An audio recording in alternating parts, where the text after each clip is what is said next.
মানে আমি বিশ্বাস করতে পারি না যে জিয়াউর রহমান এবং খালেদা জিয়ার সন্তানের বন্ধু হয় মামুনের মতো এটা মানে অর্ধশিক্ষিত দুর্বৃত্ত টাইপ তারেক রহমানের, কিন্তু উনারও তো শর্টকামিংস রয়েছে।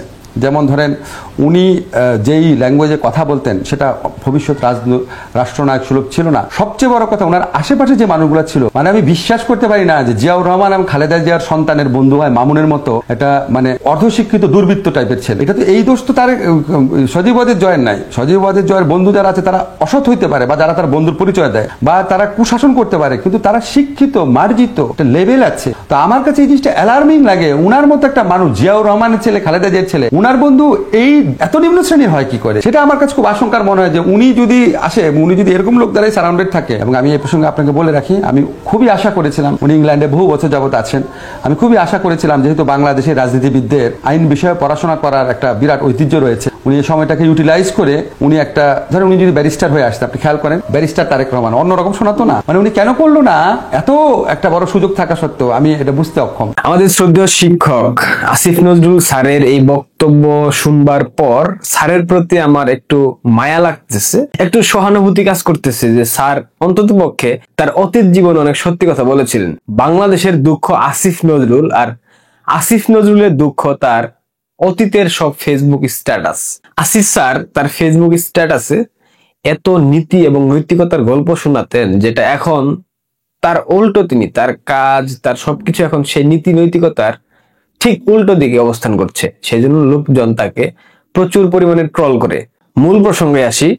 বাংলাদেশের যে তথাকথিত রাজনৈতিক দল বিএনপির যে প্রধান এই মুহূর্তে তারেক রহমান 1/11 সময় মুচলেখার মাধ্যমে চিকিৎসার কথা বলে লন্ডনে পাড়ি জমিয়েছিল এবং সেখান থেকে গত 17 বছর সে আর বাংলাদেশে ফিরে নাই। 17 বছর কোনো মিডিয়াতে সে কিন্তু সাক্ষাৎকার দেয় নাই, কারণ সে তো অশিক্ষিত মানুষ। আসলে কিভাবে সাক্ষাৎকারে কি বলবে না বলবে সেটা নিয়ে যথেষ্ট সন্দিহান ছিল, সে কোনো প্রকার সাক্ষাৎকার দেয়নি। অবশেষে তারেক রহমান বিবিসি বাংলায় একটা সাক্ষাৎকার দিয়েছে। বিবিসি বাংলা তো ডিপ স্টেটের দালাল মিডিয়া, সেটা আপনারা জানেন। অর্থাৎ বাংলাদেশে জুলাই আগস্টে যে জঙ্গি উত্থান হয়েছিল, এই উত্থানে বিবিসি বাংলার একটা বিরাট ভূমিকা ছিল।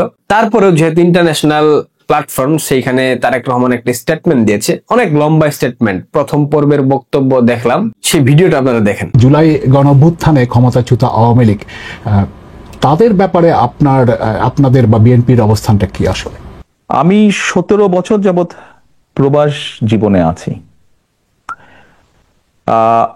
1/11 তথাকথিত 1/11 সরকারের সময় যেই শারীরিক নির্যাতন আমার উপরে হয়েছিল, তারপরে চিকিৎসার জন্য আমি এই দেশে আসি।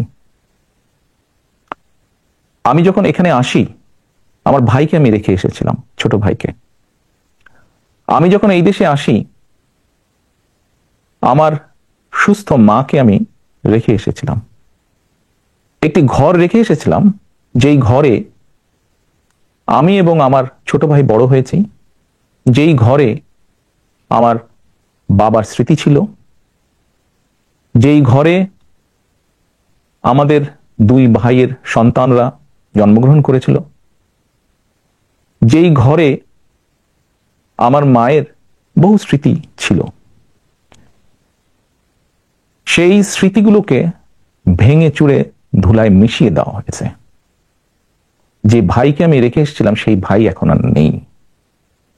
যেই সুস্থ মাকে রেখে এসেছিলাম, সেই সুস্থ মা এখন সুস্থ নেই। শুধু অসুস্থই নন, ওনার উপরে মানসিক এবং শারীরিক নির্যাতনও করা হয়েছে। আমি আমার পরিবারের যেই কাহিনী আপনাদের সামনে তুলে ধরলাম, এটিকে আপনারা কাহিনী বলুন বা সংগ্রাম বলুন, যেটাই বলুন না কেন, এটি শুধু আমার কাহিনী না বা আমার পরিবারের কাহিনী না। এরকম কাহিনী বাংলাদেশের শত না হাজার হাজার পরিবারের, বা যেই পরিবারের বাবা, যেই পরিবারের ভাই, যে পরিবারের স্বামী, তার ঘর বাড়ি ধ্বংস করে দেওয়া হয়েছে, হ্যান্ডকাফ পরা অবস্থায় হাসপাতালের বারান্দায় মারা গিয়েছে, তা না হলে হ্যান্ডকাফ পরা অবস্থায় জেলের ভিতরে মারা গিয়েছে, সহায় সম্পত্তি ধ্বংস করে দেওয়া হয়েছে। এই সকল অন্যায়, এই সকল হত্যা এই সকল নির্যাতনের জন্য যারা দায়ী, যারা এসবের হুকুম দিয়েছে, তাদের প্রত্যেকের বিচার হতে হবে। এটি প্রতিশোধের কোনো বিষয় নয়, এটি ন্যায়ের কথা, এটি আইনের কথা। অন্যায় হলে তার বিচার হতে হয়। কার সম্পর্কে কি মনোভাব সেটি গুরুত্বপূর্ণ নয়। ক্ষমতাচ্যুত আওয়ামী লীগের ব্যাপারে আপনাদের ভাবনা বা সিদ্ধান্ত এমন একটা প্রশ্নই তো করেছিল উপস্থাপক। এরপর দেখেন তারেক রহমানের পুরা বডি স্ট্রাকচার, পুরা বডি ল্যাঙ্গুয়েজ চেঞ্জ হয়ে গেছে। মানে একটা প্রতিশোধ স্পৃহা, একটা ক্ষোভ, একটা ক্রোধ একদম দাবানলের মতো তার শরীরের মধ্যে জ্বলজ্বল করে জ্বলছে। অনেক কথা বলেছে, তার নেতাকর্মীরা আঘাতপ্রাপ্ত হয়েছে, হামলা মামলার শিকার হয়েছে, এটা ব্লা ব্লা। মানে গত 17 বছর আওয়ামী লীগ সর্বোচ্চ নির্যাতন নিপীড়ন চালিয়েছে বিএনপির উপরে। একেবারে যে নির্যাতন চালায়নি সেটা আমি বলবো না, বাট যেভাবে তিনি উপস্থাপন করলেন তেমন নির্যাতন সারা বাংলাদেশে যদি হতো, বিএনপি নামক একটা রাজনৈতিক দলের অস্তিত্ব বাংলাদেশে থাকতো না। তিনি বললেন ক্যান্টনমেন্টে তার যে বাড়ি ছিল, তার মা বাবা তার ভাই কোকো সে থাকতো, সেখানে অনেক স্মৃতি ছিল তার বাবা মায়ের, সেখানে তাদের স্মৃতি ছিল, তাদের সন্তানদের স্মৃতি চিহ্ন ছিল, সবকিছু মুছে ফেলা হয়েছে, ধুলোর সাথে মিশিয়ে দেওয়া হয়েছে। আমার প্রশ্নের জায়গাটা হলো, ঢাকা ক্যান্টনমেন্ট সরকারের জায়গা, সরকারের জায়গায় কিভাবে খালেদা জিয়ার বাড়ি থাকবে? এই প্রশ্নটার উত্তর আপনারা আমাকে দেন। সরকারি জায়গায় কিভাবে খালেদা জিয়ার ব্যক্তিগত বাড়ি থাকে, তারেক রহমানের পিতার ব্যক্তিগত বাড়ি থাকে? ক্যান্টনমেন্ট কি তারেক রহমানের বাপের সম্পত্তি ছিল? তাকে কি কেউ লিখে দিয়েছিল? দেয়নি। তাহলে সেই বাড়ি থেকে উচ্ছেদ করে সেখানে সেনাবাহিনীর কর্মকর্তাদের জন্য, স্টাফদের জন্য একটা কোয়ার্টার বানানো হয়েছে। এটা ভুলের কি হলো? জায়গা দখল করে বাড়ি করে রাখা এটা কোন ধরনের যৌক্তিকতার মধ্যে পড়ে? সেই বাড়ি ভেঙে দেওয়া হয়েছে, সেটা আওয়ামী লীগের উপর দোষ চাপিয়েছে। ওকে, মেনে নেওয়া যায়, যেহেতু আওয়ামী লীগ এই কাজটা করেছে, আওয়ামী লীগ দোষের ভাগীদার তো অবশ্যই হতে হবে। কিন্তু সে বলল তার ভাই দেশে ছিল, তাকে সে এখন আর নাই, বেঁচে নাই, তার মাকে ট্রিটমেন্ট দেওয়া হয়নি। তার মা তো গত 17 বছর ভালোই ছিল, সুস্থ ছিল, তাকে তো মেরে ফেলা হয়নি, তাকে তো ট্রিটমেন্ট দেওয়া হয়েছে।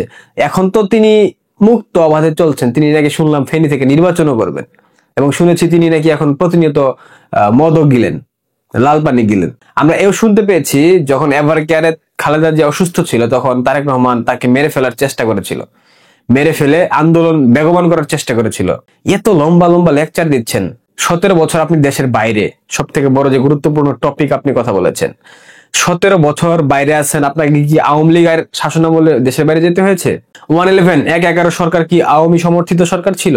ফখরুদ্দিন মইনু আহমেদ কি আপনাকে পিটিয়ে দেশের বাইরে পাঠিয়েছিল, নাকি শেখ হাসিনার সরকার আপনাকে পিটিয়ে দেশের বাইরে পাঠিয়েছিল? বিরোধী দলের উপর গ্রেনেড হামলা করলেন, 10টা অস্ত্র মামলার মতো কেলেঙ্কারি ঘটাইলেন, প্রতিবেশী রাষ্ট্রকে উত্তপ্ত করার একটা চেষ্টা করলেন, অসংখ্য সারা দেশে একযোগে সিরিজ বোমা হামলার সাথে সম্পৃক্ত ছিলেন। কি করেন নাই? প্রত্যেকটা অপকর্মের সাথে আপনার সরাসরি সম্পৃক্ততা ছিল, আছে এবং থাকবে ভবিষ্যতে। কারণ আপনার চোখে মুখে আমরা দেখতে পাচ্ছি একটা ক্রোধ, একটা প্রতিশোধ স্পৃহা, একটা দাবানল। আপনি তো শুধরান নাই।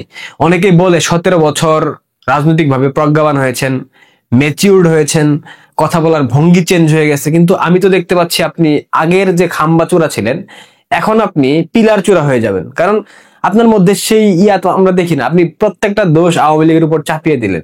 আপনাকে দেশের বাইরে মুচলেকা দিয়ে সেনাবাহিনী পাঠিয়ে দিয়েছে, সেটা কি আওয়ামী লীগের দায় ছিল? তখন কি ক্ষমতাকালীন আওয়ামী লীগ ছিল? নিশ্চয়ই ছিল না।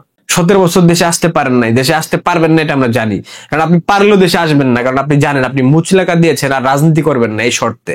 এবং আপনি দিয়েছেন সেনাবাহিনীর কাছে, সেনাবাহিনী একটা প্রতিষ্ঠান, এখানে আপনি আসার কোনো প্রশ্নই আসেন না। আপনাকে আসলে আপনাকে হাড়গোড় ভেঙে আবার পার্সেল করে লন্ডনে পাঠিয়ে দেওয়া হবে। এটা আপনি খুব ভালো করে জানেন। এই জন্য আপনি 1 বছর হয়ে গেল আওয়ামী লীগ সরকার পতনের, আপনি আসতে পারেন না, আপনি আসবেন না। এই যে মিথ্যাচার গুলা করতেছেন, এই মিথ্যাচার গুলার কি অবসান হবে না কোনোদিন? গত 16 বছরে নাকি বিএনপি নেতাকর্মীদের ঘর বাড়ি প্রতিষ্ঠান সব দখল করা হয়েছে, এবং বিএনপি গত 1 বছর যাবত যেগুলা করতেছে, এগুলো নাকি তাদের দখলকৃত ঘর বাড়ি জমি জমা সম্পত্তি উদ্ধার করতেছে। কি পরিমাণ বদমাইশ হইলে পরে, কি পরিমাণ মানে বেহায়া হইলে পরে এই ধরনের স্টেটমেন্ট দিতে পারে? তো যা হোক, এগুলো আসলে বলার কিছু নেই, তারা এমনটা করবে এটা আমরা জানি। তো ভয়ঙ্কর যে কথাটা, তারেক রহমানের বক্তব্যে একটা পয়েন্ট আপনারা মনোযোগ সহকারে খেয়াল করবেন। তিনি বলেছেন তার ক্যান্টনমেন্টের ঘরবাড়ি, স্মৃতি বিজড়িত ঘরবাড়ি ধুলোয় মিশিয়ে দেওয়া হয়েছে, এবং সেই প্রতিশোধ স্পৃহা থেকে, সেই প্রতিশোধের কারণে তিনি ধানমন্ডি 32 তার জামাই, তার মেয়ের জামাই ইস্ট্রাককে দিয়ে ভেঙে ফেলেছেন।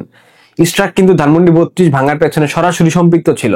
ইস্ট্রাককে দিয়ে ধানমন্ডি 32 ভেঙে শেখ হাসিনাকে জানান দিয়েছেন যে আমার পিতার স্মৃতি বিজড়িত ঘরবাড়ি তুমি ক্যান্টনমেন্ট থেকে ধুলোর সাথে মিশিয়ে দিয়েছো, এবং আমি ধানমন্ডি 32 ভেঙে ফেলে সেটার প্রতিদান তোমাকে দিলাম। এটাই করেছে এবং এটাই হয়েছে, যেটা আমরা এখনো জানি না, এবং সেটা খুব শীঘ্রই সামনে চলে আসবে। কোন একদিন দেখবেন গণেশ উল্টে গেলে, ক্ষমতার পালাবদল ঘটলে দেখবেন এই তারেক রহমানের কোন একটা ফোন কল রেকর্ড আমরা শুনতে পাচ্ছি, যেটাতে তিনি 32 ভাঙার জন্য নির্দেশনা দিচ্ছেন, কিংবা কিভাবে ভাঙা হবে, কে বুলডোজার দেবে, কারা কারা অ্যাটাক করবে, এগুলা বলবে। আজ বা কাল গণেশ উল্টালে এগুলা বের হবেই, কারা কারা 32 ভাঙার সাথে সম্পৃক্ত ছিল। এক মাঘে কখনো শীত যায় না। আপনি যদি এত দেশপ্রেমিক হয়ে থাকেন, বাংলাদেশ বাংলাদেশ বলেন বারবার কথার মধ্যে, আসেন বাংলাদেশে, যান বাংলাদেশে গিয়ে রাষ্ট্র পরিচালনা করেন। ডিসেম্বরে নির্বাচন হওয়ার কথা ছিল, হয়নি। ফেব্রুয়ারিতে নির্বাচন হবে। বাংলাদেশের জনগণের প্রত্যাশা, আপনি দেশে আসবেন, ক্ষমতা নিবেন, অনেক স্বপ্ন আপনার। আপনি পারলে দেশে গিয়ে দেখান, এরপর বুঝে নেব আপনি জিয়াউর রহমানের সন্তান। আর যদি যেতে না পারেন, তাহলে আমরা ধরেই নেব আপনি, আপনার ঝামেলা আছে। কি ঝামেলা আছে সেটা প্রিয় দর্শক আপনারা বুঝে নেবেন। ভালো থাকবেন, সুস্থ থাকবেন। আবারও পুনরাবৃত্তি করি, তারেক রহমানের মতো লোকেরা কখনো পরিবর্তন হয় না, এবং তারা পরিবর্তন হবার মতো কোনো ম্যাটেরিয়াল নয়। ধন্যবাদ।